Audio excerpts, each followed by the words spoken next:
बिस्मिल्लाहिर्रहमानिर्रहीम। अस्सलाम वालेकुम वरहमतुल्लाहि वबरकातुहू। आबिद राजा चैनल की तरफ से आज मैं अपने दोस्तों को रसूलुल्लाह सल्लल्लाहु अलैहि वआलिहि वसल्लम का एक फरमान बताऊंगा कि अगर बीवी सोई हुई हो तो क्या उसको जगा देना चाहिए या नहीं।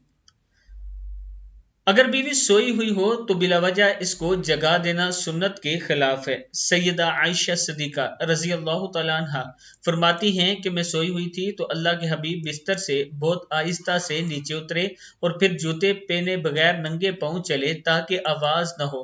जब मैंने पूछा कि ए अल्लाह के रसूल सल्लल्लाहु अलैहि वआलिहि वसल्लम आपने ऐसा क्यों किया, फरमाया आयशा तुम सो रही थी तो मेरा जी चाहा कि तुम्हारी नींद में खलल न आए।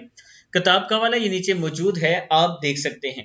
मैं अपने दोस्तों से गुजारिश करूंगा कि बीवियों के साथ अच्छा सलूक किया करें, छोटी मोटी गलती बर्दाश्त कर दिया करें और माफ कर दिया करें ताकि आपके घर में लड़ाई झगड़े ना हो सके।